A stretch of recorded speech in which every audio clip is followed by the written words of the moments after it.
que atende aí um polo de saúde extremamente ativo, com pacientes de diferentes regiões do país, né, no estado do Piauí, um fluxo, né, de pacientes enorme, e aí para se atender esse público todo com um protocolo muito exigente, nós sabemos que é uma maestria enorme. E aí eu começo conversando com o senhor sobre essa questão das cirurgias. Como é que se imagina em um patamar de Covid-19, a gente que fica imaginando os bastidores de uma cirurgia oftalmológica? Eu gostaria que você explicasse como é que funciona a triagem cirúrgica desde o momento que o paciente ingressa no hospital, a parte da triagem, para descobrir se o paciente, por exemplo, está apto à cirurgia, se ele tem Covid ou não, o momento da cirurgia em si, para o isolamento completo do paciente, da visão, manipulação de toda a área cirúrgica e também o atendimento do paciente pós-cirurgia até que ele deixe o hospital. Uhum. Bom, vamos talvez explicar essa pergunta, responder essa pergunta explicando todo o fluxo, né, que o paciente ele percorre até chegar aí a se submeter a uma cirurgia, por exemplo. Sim. Então, em todo o serviço médico, a gente tem aí pelo menos 2 fluxos de atendimento. O serviço que a gente chama eletivo, onde os pacientes agendam um atendimento, e o serviço de urgência, né? E nesses casos, o paciente não pode esperar, ou pelo menos não pode esperar muito tempo, a realizar o procedimento que ele precisa, ou o atendimento que ele precisa. Em caso de pacientes de urgência, Virgínia, a gente tem que considerar todo mundo como potencial contaminado, porque nem sempre aquela pessoa vai estar com sintomas, não é verdade? Ainda que ela esteja com sintomas, ela tem uma condição urgente. Eu vou citar algumas, por exemplo, um descolamento de retina, uma perfuração ocular, são coisas graves que vão levar a pessoa à cegueira se não tratadas de forma rápida. Então, com Covid ou sem Covid, essa pessoa merece tratamento, né? Então, é feito um exame rápido, assim, de uma triagem com diagnósticos. Na suspeita de paciente com Covid, essa pessoa recebe aí uns cuidados especiais da equipe, né? No que diz respeito à entrada no centro cirúrgico, uso de EPIs de forma mais intensa, cuidados com a equipe de anestesia, mas a cirurgia transcorre da mesma forma, porque o cuidado não é diferente, o cuidado é igual, né? A gente trata as pessoas igual. No caso do paciente eletivo, né, a gente está tratando aí de cirurgias que podem eventualmente ser adiadas, que não têm urgência de ser realizadas naquele momento. E aí a gente está falando das principais causas aí de baixa de visão que podem ser tratadas no nosso meio, como por exemplo a catarata, né? A catarata é uma condição que com a idade a pessoa vai perdendo progressivamente a visão e ela chega com essa queixa para a gente. Ela chega dizendo, doutor, eu não consigo mais enxergar como eu enxergava antes, eu já não consigo ver distante, eu tenho dificuldade para dirigir à noite, isso está me atrapalhando nas minhas atividades diárias. E aí a gente faz uma avaliação no consultório, faz exames pré-operatórios e eventualmente vai com a cirurgia. Nesse momento de Covid, quais são as medidas que a gente está tomando, que a gente começou a tomar desde o começo aí da pandemia, né? Primeiro é importante que se diga que saúde é um serviço essencial. Eu acho muito pouco prudente que a gente prive as pessoas de cuidados com a saúde por consequências diversas que as pessoas podem ter, né? Estima-se que vários casos de câncer não estão sendo diagnosticados nesse momento, vários pacientes cardiopatas não estão recebendo tratamento devido, vários pacientes diabéticos não estão conseguindo acompanhar seus exames diabéticos, porque no começo até os laboratórios fecharam, né? Até os laboratórios para fazer exame de sangue fecharam. Hoje já houve alguma abertura, o último decreto possibilitou que a gente trabalhasse ainda de forma reduzida, mas já conseguindo atender uma boa parcela da população. Então, mas sem dúvida as medidas de restrição são necessárias, foram necessárias. Então, a primeira preocupação foi realmente de diminuir a quantidade de pessoas dentro da instituição em um determinado momento, né? Então, todas as cadeiras do hospital elas foram marcadas para que a pessoa soubesse a distância relativa a 2 metros de distância entre uma pessoa e outra. Nós diminuímos a quantidade de poltronas, reduzimos bastante o número de consultórios em funcionamento ao mesmo tempo. Para você ter ideia, a gente tinha 19 consultórios na mesma instituição, hoje a gente está funcionando com 6. Né? É uma redução de mais de 50% dos consultórios. E também o volume de pacientes por turno, né? Os médicos chegavam a atender 25, às vezes mais pacientes num turno só, isso caiu aí para em torno de 10. Depende um pouco, porque tem pacientes que vêm de retornos, tem pacientes que precisam ser encaixados como urgências, eventualmente, mas o foco é reduzir aglomerações. Além disso, lógico, todos os funcionários estão usando máscaras, óculos de proteção, as roupas ficam no hospital, a gente está trabalhando com roupas que são privativas e descartadas dentro do próprio hospital para lavagem, então isso evita que os funcionários, colaboradores saiam do hospital com as roupas contaminadas. O cuidado com as higienes de superfície foi bastante reforçado, então a equipe de limpeza passa a cada fim de atendimento, ela limpa o consultório para possibilitar que o próximo paciente entre no ambiente aí higienizado. Teriam outras várias medidas que a gente pode explicar, tapetes com as soluções aí higiênicas que as pessoas limpem a sola dos sapatos e evitem de estar levando contaminação para outros ambientes, dentre outros. Mas o cenário é bastante complexo, né? Exige uma conscientização de todo mundo, dos funcionários, dos próprios pacientes. Por exemplo, a gente teve que pedir aos pacientes que gostavam de vir, às vezes, com mais de uma acompanhante, para que esse acompanhante excedente ficasse fora do hospital. Isso é uma coisa que é um pouco delicada de se fazer, né? Porque a pessoa quer acompanhar a pessoa na consulta, no atendimento, mas a gente montou um espaço fora da instituição, no estacionamento, onde a pessoa pode aguardar ali com conforto.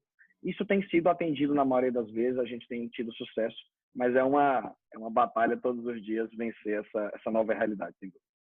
Com certeza, doutor. E isso é uma realidade difícil para todo o polo de saúde, em diferentes regiões do Brasil, né? Porque foi algo que pegou.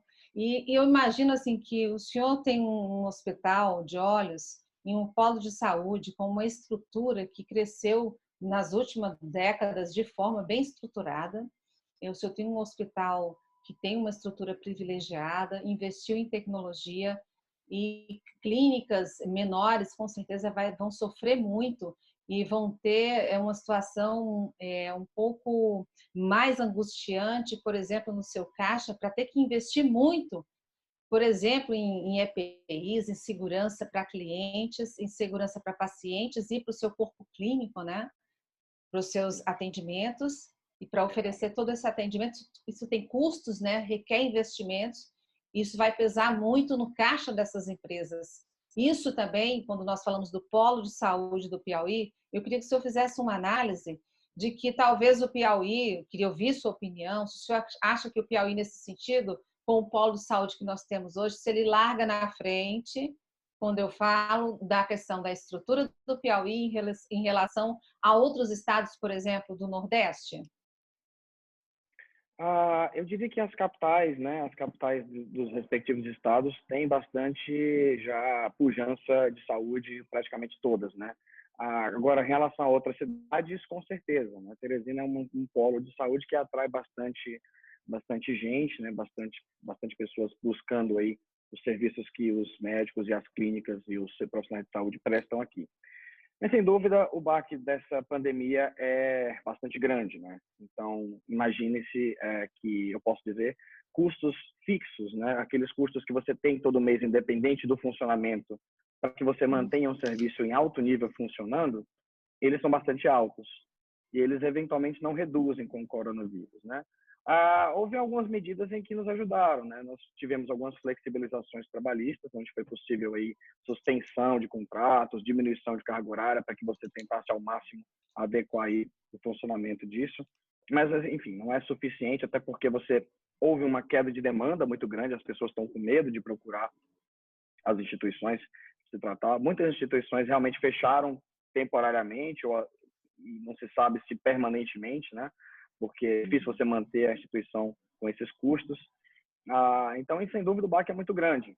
A minha ideia, Virginia, é de que a maioria das nossas grandes clínicas está encarando esse momento como um investimento. Está encarando esse momento como uma possibilidade de se adequar, de eventualmente se renovar, para que quando a gente puder retomar as atividades a todo vapor, estejamos melhores. A gente possa realmente prestar um serviço ainda melhor para a população. Não vai ser fácil, mas eu acho que às vezes é dar um passo atrás para depois dar 2 passos na frente. A cidade de Teresina tem que ter muito orgulho do seu polo de saúde, né? Recebe muitas pessoas, trata muita gente, é uma referência para muita gente ao redor. As clínicas, não só a nossa, mas várias clínicas de várias especialidades em Teresina, investem bastante em tecnologia, em gestão. e a gente espera que logo, logo a gente possa estar aí novamente ajudando as pessoas a todo vapor. Doutor Vilar, veja só, quando nós temos aí nesse polo de saúde, e o senhor recebe nesses 40 anos aí com a sua família, pacientes que se locomovem assiduamente do Maranhão, do Tocantins, que sentam aí na sua recepção, que são atendidos. Se eu não me engano, o senhor tem um corpo aí de mais de 50 médicos, é isso? Ou estou enganada? É isso mesmo. 50 Entre médicos, médicos. oftalmologistas, Isso, anestesistas. isso. E esses médicos atendem aí esses pacientes, essa população flutuante de pacientes, Tocantins, Maranhão, de onde mais? Me ajude. Dessas Vem regiões pacientes que do Ceará, vem pacientes até do Ceará, Pará, costuma vir do alguns. Pará, vem muito do Pará, né? E esses pacientes migram para esse nosso polo de saúde do Piauí. Uhum.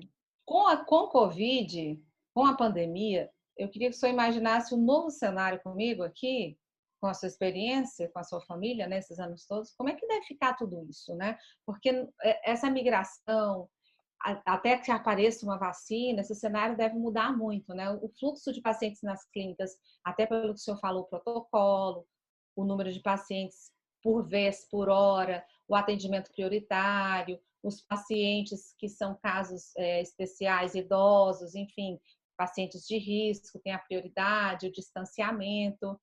Esse cenário novo do tráfego, vamos dizer, entre cidades, a locomoção das pessoas deve diminuir muito, né? Então, deve haver aí um novo cenário no polo de saúde do Piauí. Como é que o senhor imagina essa nova normalidade no polo de saúde do nosso estado, no contexto da sua clínica, do seu hospital e dos outros hospitais do nosso estado? Eu, sem dúvida, espero um período de retração, né? Um período de recuperação, como em toda a economia, que deve durar pelo menos um semestre ou um ano, talvez, de 2021 aí, praticamente todo aí em recuperação, né? Não há expectativa de uma vacina tão cedo e muito menos de uma vacinação em massa, né? Essa que é a realidade mesmo. Ainda que se desenvolvam vacinas, elas ainda não estão disponíveis amplamente para a população. Mas saúde é uma coisa que nem sempre pode esperar, Virginia, né? Então, uma coisa que é necessário entender é que as pessoas têm suas necessidades de saúde, né? E muitas vezes, quando a pessoa sente na pele, é que ela busca o serviço. Então, eu prefiro não comentar sobre as decisões do poder público de evitar o trânsito entre as cidades, entre os estados, até porque eu acho que existe uma complexidade que eu não sou capaz de comentar totalmente. Mas do ponto de vista médico, eu acho que as pessoas vão Sim. continuar querendo vir ou procurando vir, sim, porque só quem está perdendo a visão, só quem está com, às vezes, um tumor que não tem tratamento na sua cidade, e a gente sabe que oncologia é um dos grandes gaps, né, da saúde brasileira, você só vai encontrar nos grandes centros, e câncer é uma das doenças que mais mata no Brasil, sim, e isso às vezes é negligenciado pelas pessoas. Não só as doenças do coração, como as doenças do pulmão, as doenças do estômago, enfim, todas as doenças que as pessoas têm necessidade de buscar tratamento, elas eventualmente vão, ou elas vão acabar padecendo em casa sem esse tratamento. Então, a saúde costuma ser um dos segmentos nas crises históricas que tem uma das retomadas mais rápidas, porque é uma demanda essencial, né? Então, é uma das coisas que as pessoas buscam primeiro. Lógico, como alimentação, vestuário, são necessidades básicas das pessoas. Então, eu vejo com um certo otimismo, né, que a retomada pode acontecer mais rápido do que em outros setores, mas, sem dúvida, haverá um baque que as clínicas, os hospitais vão ter que se reinventar, vão ter que se acostumar com um novo cenário, talvez de redução das atividades, talvez de um cenário onde alguns procedimentos sejam menos feitos em relação a outros, mas eu creio que saúde é uma coisa que vai perdurar, com certeza. Dentro desse contexto que nós já viemos tratando até agora, e tratando do seu negócio como um todo, envolve a oftalmologia, envolve as questões todas que envolvem a saúde ocular, que tratam todas as doenças que estão dentro da saúde ocular. O senhor puxou agora o câncer, falou que algo muito importante, que a saúde não pode esperar, que alguém que está num hospital do interior ou numa cidade do interior que tem um câncer não pode esperar, que vai ter que se locomover. Uma mulher que está no interior, que não tem um mamógrafo e precisa sim viajar para um grande centro para tratar a saúde, essa realidade a população já está vivendo hoje. Essa realidade a população já está angustiada hoje. É dentro desse panorama que eu quero fazer a próxima pergunta para o senhor. Nós vivemos diferentes momentos da pandemia. Dentre eles, o momento do impacto inicial, em que não se sabe o que fazer. O segundo, do isolamento, de se descobrir o que era essa doença, o que estava acontecendo, o que era esse vírus. Ainda existem muitas interrogações inúmeras, ainda não existe uma cura, mas já se sabe algumas, já temos algumas respostas sobre Covid-19. Mas gostaria de saber do senhor, como médico, se o senhor é a favor, neste momento atual, diante das respostas que já obtivemos, diante das interrogações que temos, diante do fato de que o senhor é um médico, mas também é um empresário, de que existe aí algo chamado saúde, de que existe aí algo chamado economia, se o senhor é a favor, neste momento, do retorno das atividades de forma responsável, da economia ou não? Você falou uma palavra muito importante, né? Retorno de forma responsável. Dessa forma, eu sou completamente a favor, né? A gente precisa encontrar uma estratégia inteligente para que as pessoas possam retornar à produção das suas atividades. Ou então, todo o Estado as pessoas vão essencialmente empobrecer. Empobrecer é perder seus bens, empobrecer é perder saúde e empobrecer é perder, eventualmente, a vida.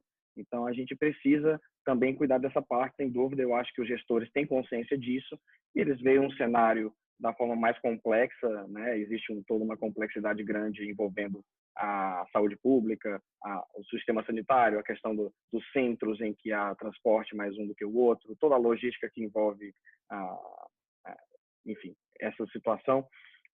Mas a minha opinião, enquanto empresário, enquanto médico, é que, sem dúvida, a gente deve buscar uma solução inteligente. Eu acho que só o isolamento bruto, ele talvez tenha o seu papel por um curto período de tempo, mas nós já estamos aí com praticamente 3 meses de isolamento, com atividades econômicas restritas, se não praticamente abolidas,